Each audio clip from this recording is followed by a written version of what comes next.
Audio Jungle.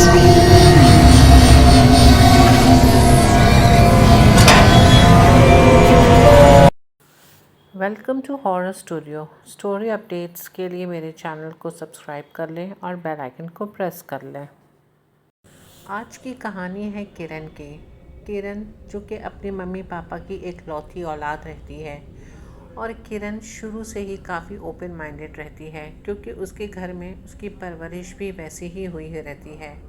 वो हमेशा से पार्टीज़, दोस्तों के साथ आउटिंग करना ज़्यादा पसंद करती थी। देखते देखते किरण कॉलेज में आ गई और अब उसे अपने मम्मी पापा का रोक टोक पसंद नहीं था।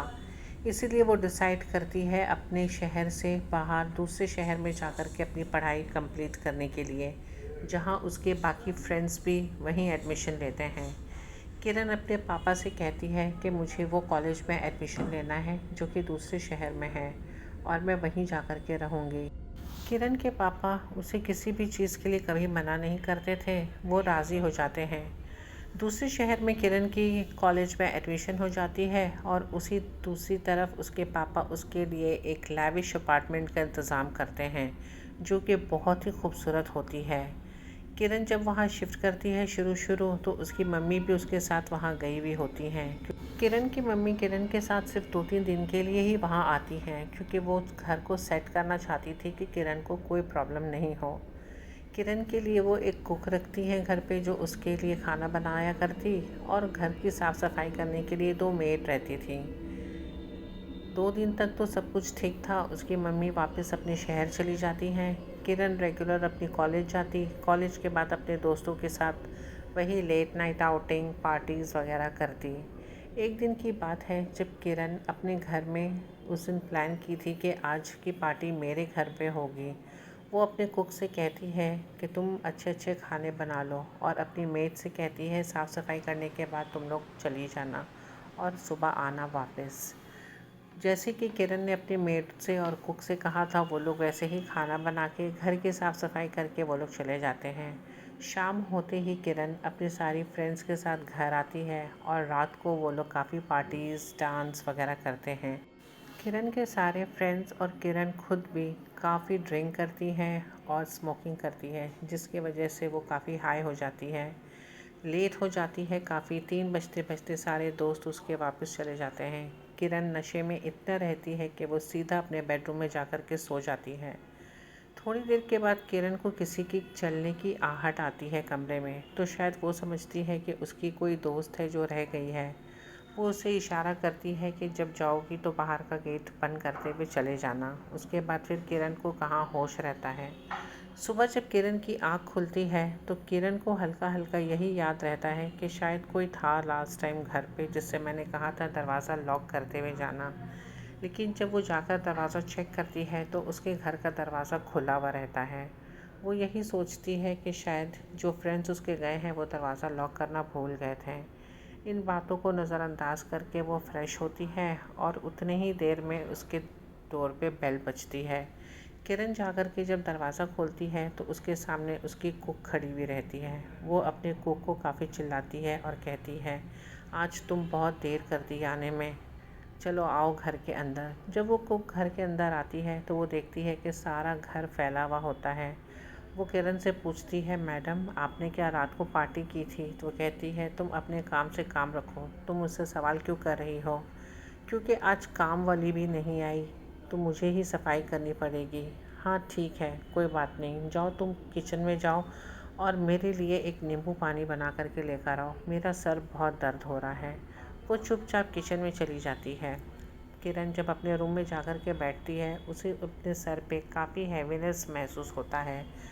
वो अपने बेड पर पेट के बल लेटी भी रहती है। तभी उसके पास उसकी मेड पीछे से आकर उसे कहती है कि मैडम नींबू तो है नहीं घर में, मैं चाय बना दूँ?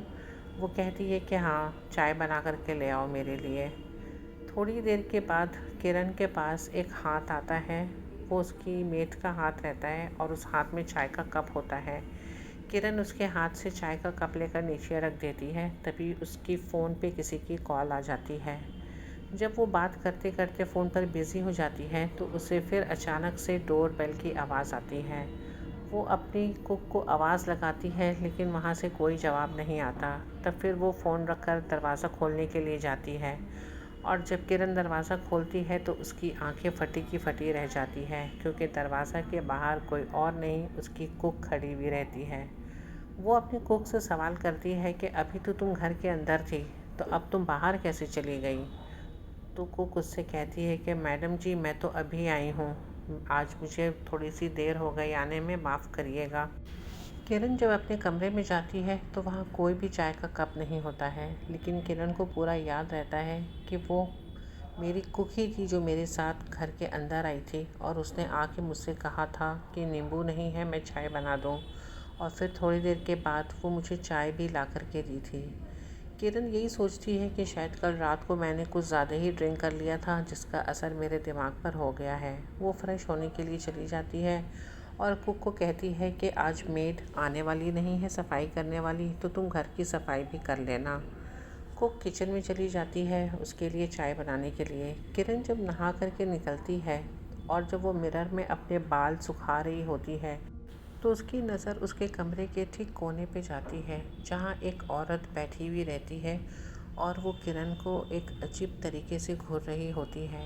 वो औरत का शक्ल काफ़ी डरावना रहता है, मानो जैसे कि पूरा चेहरा उसका जला हुआ है। किरण ज़ोर से चिल्लाती है और अपने कमरे से बाहर निकल जाती है। उसकी कुक किरण के पास आती है और वो पूछती है, क्या हुआ मैडम, आपने चिल्लाया, अभी आपकी आवाज़ सुनी मैंने। वो कहती है मेरे कमरे में कोई है, लेकिन जब उसकी कुक वहाँ पर जाती है तो उसके कमरे में कोई भी नहीं होता। वो आकर कहती है कि मैडम, वहाँ कमरे में कोई भी नहीं है, शायद आपका वहम होगा। किरण ये बात मानने को बिल्कुल भी तैयार नहीं थी, क्योंकि उसका जहन में एक ही बात चल रहा था कि कल रात मैंने काफ़ी ड्रिंक कर ली थी, उसी का ही असर है ये सब चीज़ होने के बाद किरण अपने कॉलेज चली जाती है। शाम को जब किरण घर आती है तो घर पे तो वो बिल्कुल भी अकेली होती है। वो अपने कमरे में जाकर के लेट जाती है, क्योंकि रात को जो पार्टी उसने की थी उसके वजह से उसके बॉडी में काफ़ी पेन हो रहा था। वो अपने कमरे में लेटी अपने मोबाइल यूज़ कर रही होती है।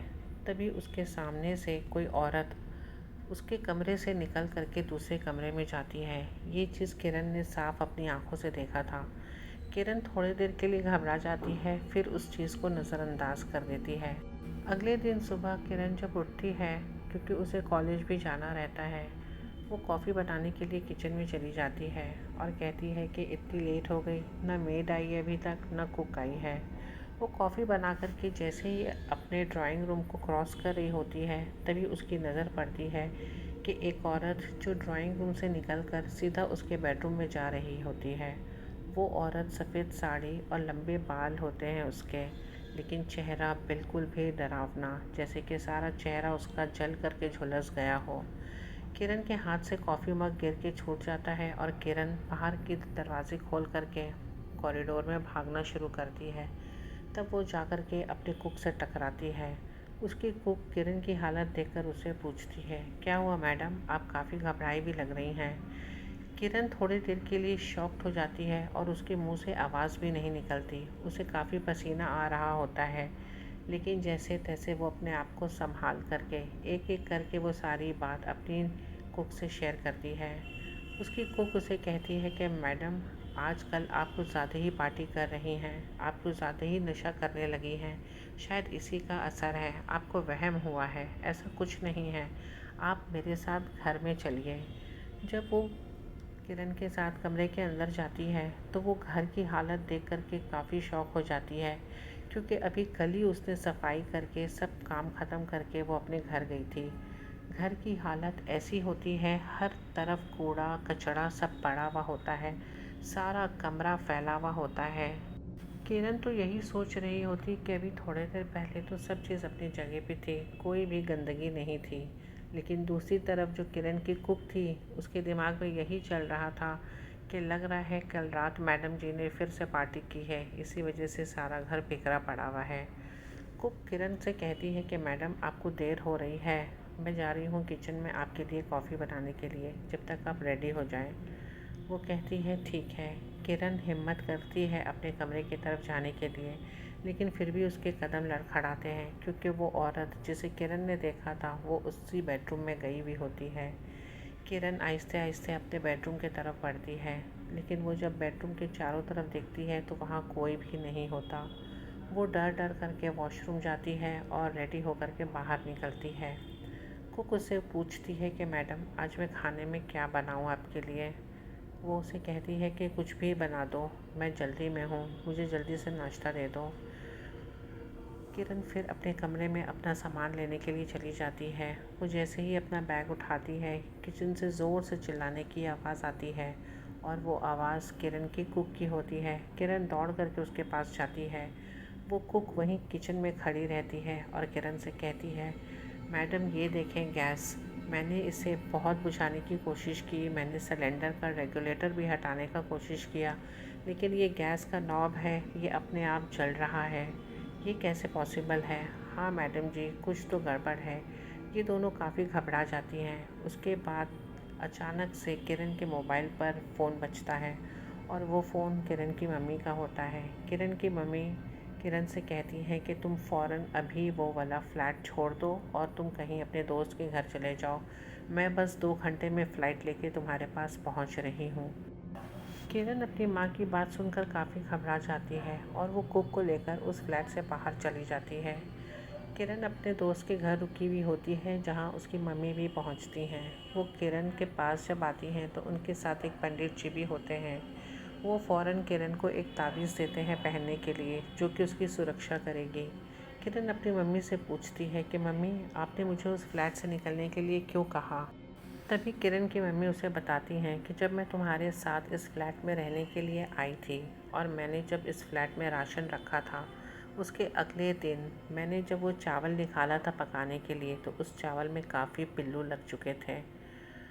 कि मैं आपको ये भी बताती चलूँ कि किरण की मम्मी उन्हें कुछ गॉड गिफ्ट मिली थी जो उन्हें आभास हो जाता है ऐसी नेगेटिव चीज़ों का जो अगल बगल में मौजूद होती हैं। तो जब किरण की मम्मी वहाँ से वापस अपने घर गई थी तो वो अपने गुरुजी से जाकर के मिलती हैं, जिनकी वो भक्त होती हैं। वो उन्हें वहाँ की सारी बातें बताती हैं। गुरुजी जो कि कुछ मंत्र पढ़ कर के किरण की मम्मी को बताते हैं कि अपनी बेटी से कहो वो फ्लैट जल्द से जल्द खाली कर दे, क्योंकि उस फ्लैट में एक औरत की आत्मा है जो उसी फ्लैट में जल कर के मर चुकी थी। तभी किरण अपनी मम्मी से बताती है कि मैंने उस औरत को देखा है और वो आप जैसा बता रही हैं बिल्कुल ही वैसी है। उसका पूरा चेहरा झुलसा हुआ है जैसे कि वो आग में जली हुई हो। तभी पंडित जी जो उसकी मम्मी के साथ आए हुए होते हैं वो किरण से कहते हैं कि आज के बाद आपको उस फ्लैट में नहीं जाना है, क्योंकि जो आत्मा उस फ्लैट में है वो नहीं चाहती कि उस घर में कोई भी रहे, और जो आग चली थी वो आपके लिए एक इशारा था, वो आपको मारना चाहती थी उसी तरीके से। और मैं कुछ पूजा पाठ करूँगा आपके लिए जिससे वो आत्मा अब आपको दोबारा परेशान नहीं करेगी। सारा क्रिया करने के बाद सब अपने अपने घर चले जाते हैं। किरण अब भी उसी शहर में है, लेकिन अब वो अपने दोस्तों के साथ रहती है। किरण ने जब अपने कुछ दोस्तों को ये कहानी सुनाई तो कुछ दोस्त तो यकीन करते हैं इन सब चीज़ों पे और कुछ जो यकीन नहीं करते हैं तो वो किरण से कहते हैं कि चलो मैं चलती हूँ या चलता हूँ उस फ्लैट में और हम देखेंगे कि कौन है वहाँ पे, कैसी आत्मा रहती है।